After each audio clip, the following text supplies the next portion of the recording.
We are back down at Spark KC in the heart of KC downtown, safely distanced with our special guest today. But I want to see if you all can figure out who it is.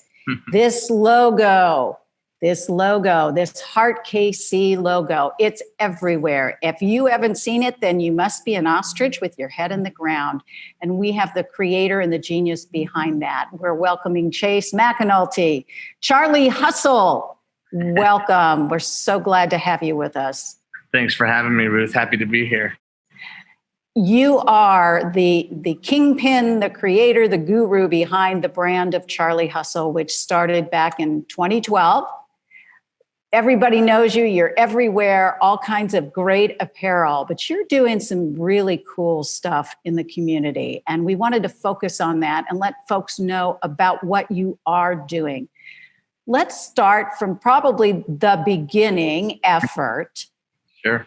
This has been part kind of your persona, your brand since the start. Can you share with us how that came about and why that's been important to you? Well, I think community has always been an important piece of what we've been trying to build over the years. And they've supported us in a major way. You know, I started this company to get into sportswear. My mom was one of the first, actually built the design department over at Gear for Sports way back when. And, she kind of inspired me to get involved in this world of sportswear. Little did I know we would pivot early on to this local Kansas City company due to, a KC Heart design. We launched with 27 T-shirts, or 16 T-shirts, and the 16th shirt was this KC Heart. And our first day of sales we sold 27 T-shirts, and 14 of them were this KC Heart. So we knew we had something here, and it's evolved into, the icon for this city. So I think with that comes a responsibility and a duty to utilize those successes to support this community, and we've been able to do that in various ways through T-shirt sales. But now, we want to show that the KC Heart means a whole lot more and can do a whole lot more. And I think it's important as a brand to have that community focus. If you don't, then I don't think there's, you have a growth strategy there. I think a lot of brands these days are focusing on, that give back or how they can make the world a better place, essentially. So we're trying to do our part locally, and I think we're doing a pretty good job. So you started with the 16th T-shirt and sold 14 of them. Yep. How do you, let me back it up. I would call you a true social entrepreneur, that you went into this, you went into business. Yep. How did it evolve for you though? And how quickly was that? Well, it was interesting. There was a perfect storm of events. You had Paul Rudd pop up on national TV during a time where this city was, electric. The Royals are winning first World Series, and it was 29 years at the time because it was 2014, and obviously we ended up winning the next year. But there was a lot of attention during that time, and we were a young company. We were about 2 years old, and just trying to get our name out there. And I think that really, a celebrity like that and from our city representing our brand in that kind of manner was huge. And again, it was another addition to what we were trying to build and create with this KC Heart, and utilize that momentum to really build our company. And a lot of it goes back to the reason Paul Rudd has that in his hands is because we're working with Big Slick at the time. And Big Slick's been one of the best, events, weekends here in Kansas City for philanthropy. And I think just seeing what they were able to do and help kids, my mother passed away from cancer. To be a parent on the other side of that and have a kid battling that, it warms your heart. It's one of those things that I'm the kind of person, if there's a way to help, I want to help. So I loved that. You say social entrepreneur, exactly right. I think we've been supported greatly in this community, and I see opportunities to create change and make a difference. And it's easy to have an idea. It's tougher to take action on that idea, but I think we have a platform and a responsibility to do that. So, and everybody inside of our company, everybody we've brought on, they follow that lead as well. They live it the same way that I do, and they're just as much a part of it as what we've created with Charlie Hustle. They are Charlie Hustle. Well, first of all, I'm so sorry you lost your mom. That's always a difficult thing, and it's one of those things, part of life, Yeah, those rites of passage that you wish you didn't have to go through, but on the other end, you're a parent, and that brings with it that joy. So how much is Paul Rudd getting in residuals? Let's cut to the chase now. Wearing that shirt.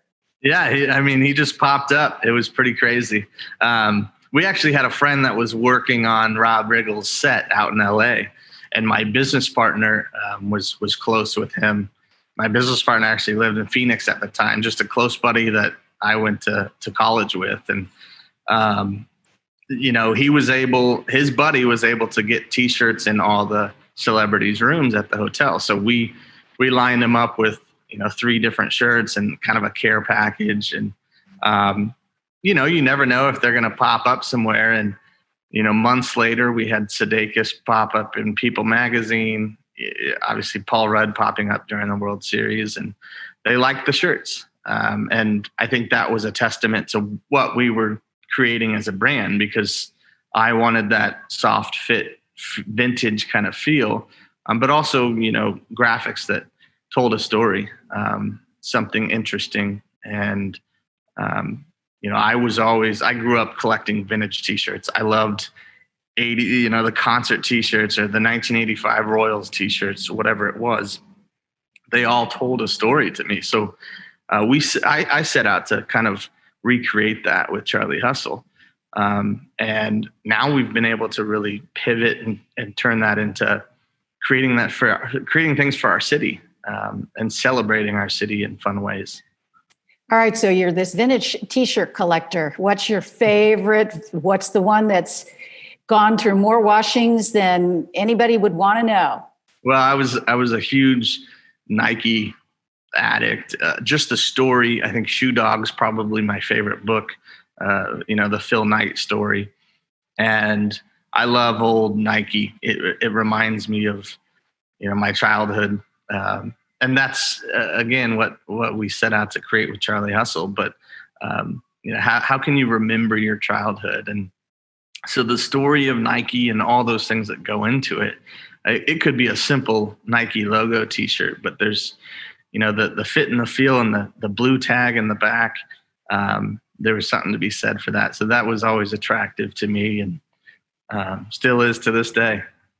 So we're going to go into your closet at some point, and we're going to see Chase's closet is going to be every color of the rainbow, your logo, your brand, and then Nike. Probably. And be careful. You called out the 85 World Series T-shirt. Some of us were around then. So yeah, I've got that buried, that along with the Michael Jackson T-shirt. Yep, absolutely. Going back again to this concept of social entrepreneur became important to you. How do you activate on that? I think that becomes a challenge, particularly for young businesses starting out. They want to do it, but how do you make that happen and still stay in business? Well, it's taken some time. We've been able to do a lot of different things through Charlie Hustle. We have a communities program where we that has really evolved over the last 4 or 5 years, where we have T-shirts that are going to support different causes. And now every year we look at about a dozen different companies or nonprofits that are doing some good work, relative to maybe what's going on in that season or month. We've done a bunch of stuff with MS, breast cancer awareness, you name it. I mean, pediatric cancer. And we've seen what those sales can do to, help support. But at the end of the day, there's only so many T-shirt sales and so many things you can do, to keep your business going, but also give back. And so I think this past year, with this elevation of the KC Heart, KC ADC came and knocked on our door and they said, we want to elevate this. And I simply said, where have you been? Because we've been doing this. Yeah. We need people in this city to kind of take it and run with it. And we kind of hold those rights on the merchandise side, but we knew the KC Heart meant a lot more to the city, and we knew the right people can kind of elevate that. So, on our end, we turned around and we said, well, we could do a whole lot more. Let's create a foundation that can create some real impact, and utilize the platform we had to create that conversation. When you decided to do a foundation, what went into that decision? Well, I think, the 501c3 was always interesting because we were giving back dollars to all these different things. And we wanted kind of a foundation, a infrastructure, if you will, to, support these causes, but also benefit our business in a way from, a growth standpoint, a marketing standpoint, just positioning in general. And I also knew, taking on a 501c3, that's a whole nother business. And you can't lose, your focus on, what's putting food on your table, I guess. So, we had some great people around that kind of steered me towards the Greater Kansas City Community Foundation and the great work that they do. And, I felt it was just an easier path to go through them and set up our foundation and just get it going, and kick things off and see if this is a route that makes sense for us long-term. And I think with some things we've done recently, I think it's showing that it is, and it feels good. And the foundation is fairly new relative to the age of your business, which isn't old to begin with, but it's a recent thing that you decided to do. Was the process onerous in any way? How did you find, going that route? Well, I've been on several different committee groups. I've met a lot of people in the nonprofit world, and so I had a lot of great connections and guidance already there. And, I think the 501c3 was always something over the last 2 or 3 years that was, it kept getting pushed on the, strategic planning conversations. But it was always something in the back of my mind that I wanted to do. But I knew that, we only have so much bandwidth. We're still a pretty small team. There's 15 people in the office. And, they all have a full role. So, I wanted to make sure that our company could handle it. And I think creating a foundation just that was the Greater Kansas City Community Foundation had an easy setup for that. So it was a no-brainer once I kind of learned that, oh, you can go this path and just kind of get started and still team up with great 501c3s around the city to support different initiatives. It must be challenging for somebody on your team, maybe it's you, to weed through requests, because I would imagine, and correct me if I'm wrong, there are a lot of people knocking at your door saying, oh, we want to partner with Charlie Hustle. They get the value of that brand. So how do you work that?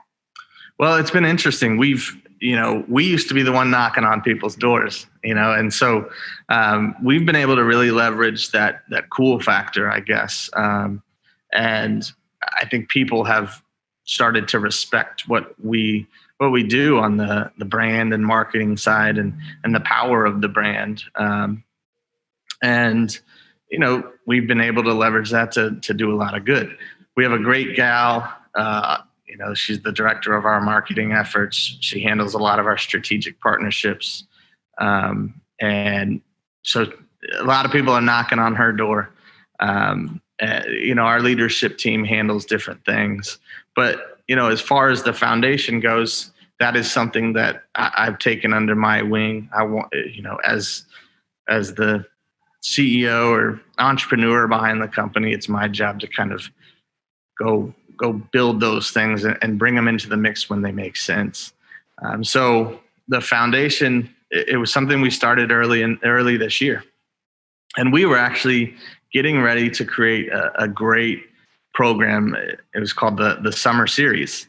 And then COVID hit. And the Summer Series was 3 different events. We had pickleball, which we did the year before.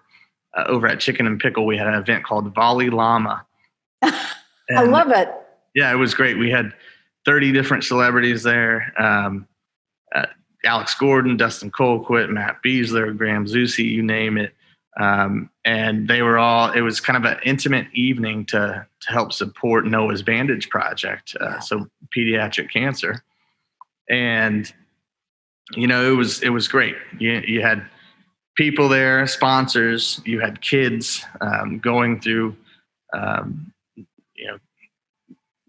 different illnesses, and you had 30 different celebrities playing with these kids and creating a different competition. And it was, it was a very intimate evening where you can go shake hands with your favorite ball player, and they were having a good time with it too. So that was the first event. We had another softball or a wiffle ball game in somebody's backyard over by Luce Park. And it was amazing. It was like a wiffle ball court was set up in this guy's backyard. And then we had a golf tournament. So 3 different events that were given to 3 different causes. And it was kind of our first fun initiative to do something a little more interesting than what you typically see, in the city. It wasn't the gala. It wasn't just the standard fundraiser. It was something active and interesting, and that's what we're trying to do with our foundation. Let's utilize our vibe with Charlie Hustle to do something cool in that nonprofit world, something new and interesting. And I think people have been really receptive of that. COVID came in the mix. It really shut that thing down.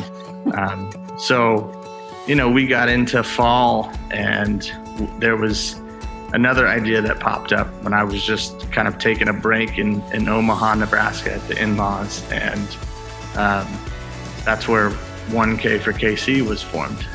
We're going to come back and talk about what 1K for KC has been doing and the great impact after this short break. Hey everyone, Matt Beasler, captain for Sporting Kansas City. I support 1K for KC because that's what Kansas City does. We're here to make a real difference in people's lives, people that live here in our city, Kansas City. We've done an incredible job so far. We've raised almost $300,000 and hit our goal. And now it's time to go even further.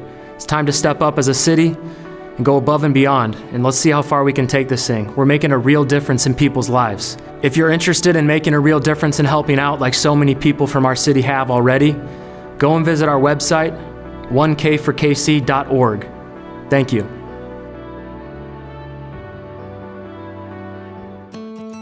We're back talking with Chase McAnulty. You might know him as Charlie Hustle, or the man behind Charlie Hustle. And we're talking about your 1K for KC initiative that you began. COVID hit, it threw a wrench, let's face it, into the world and continues to do that. Tell us about 1K for KC. It's amazing. Well, yeah, and it was interesting because I think with Charlie Hustle, we were building. We were getting into our year, and COVID hits, and it was a very quick pivot to how can we help. This whole year has been a philanthropic effort, I feel like, and we were making shirts that went back to nurses.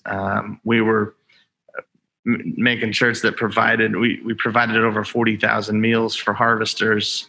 We made face masks pretty quickly. And even the social injustice that's going on in our world right now, we were able to support a couple really great causes in our city, the Negro League Baseball Museum, and then the kind of lifting up the urban core and some of the work they're doing over there to build up our communities. But, all of that was, again, Charlie Hustle. It was something we could do to keep business going and help support our community. But I was taking a break from that at my in-laws in Nebraska, and I heard a story of a mom that had 3 kids, was struggling to pay rent, and the kids were home from school, and her mom couldn't really help out either, and they were facing homelessness, and I was just hit by that because I think there's a lot of people struggling right now, and we know that now. A lot of people struggling with what COVID has brought. Obviously, unemployment's way up. Again, kids are at home. There's some amazing stories that have came through, but I was just like, there's got to be a way to help. And I think that clicked for me of like, this is a foundational thing. This is something that we can do with our Heart of KC Foundation. And we set out to raise a bunch of money to basically pay these people's rent and mortgage, pay their rent and mortgage for the month. Actually 3 months. So we created 1K for KC, and from November to January, we're going to be paying people's rents, and we've already started. Again, this was an idea that happened in July, and all of a sudden we're launching in September, and it's turned into an amazing thing. We've had some great support. We've raised over $250,000, and it ends Saturday. So go help us. We're trying to get to 300K. So we've been able to help several families, and it's awesome. I have no doubt that you will exceed that, but what a gift, what an unselfish gift to so many people that are struggling right now. Here you are running this company, and you have a foundation, and you've done this specific effort. What keeps you going? I talk to a lot of people. I talk to, those in the nonprofit who are, those who are frontline, particularly with what they do.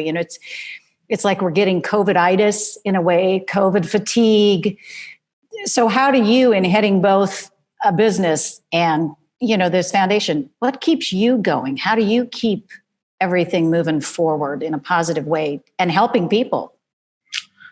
Yeah, I think a lot of it goes back to, I brought up my mother, and that gave me a great perspective on life of you only have one, and there's a lot of people suffering. And there's a Jackie Robinson quote that I always quote people that know me, and it's, a life is not important except in the impact it has on other lives. And that's something that's always stuck with me since, 3rd grade, when I was writing, history projects on Jackie Robinson. I think that was my subject for up until like 7th grade, but just, it was easy. It's what I knew, and I love baseball. So, but I think it's in the end, it's interesting because we created this thing, and you have this business to run, and it's taking focus off of your business. It's been exhausting. There's been 3 or 4 of us handling this thing, but it's also teaching me, this is how you can do it better next time and whatnot. But I think once it's all launched and happening, and then you start to hear the stories, that similar stories to that mother of 3 kids, all these different people coming from all walks of life that have been hit pretty hard by this pandemic, much harder than a lot of other people. That's the reason you do it. The hospitality workers that are struggling. There was a story of a mom that had 2 kids. Her mother had just passed away.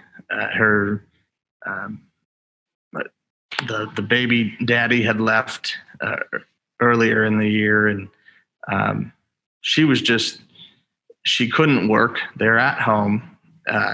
She had COVID at one point, and it was just like, how do you live? Like,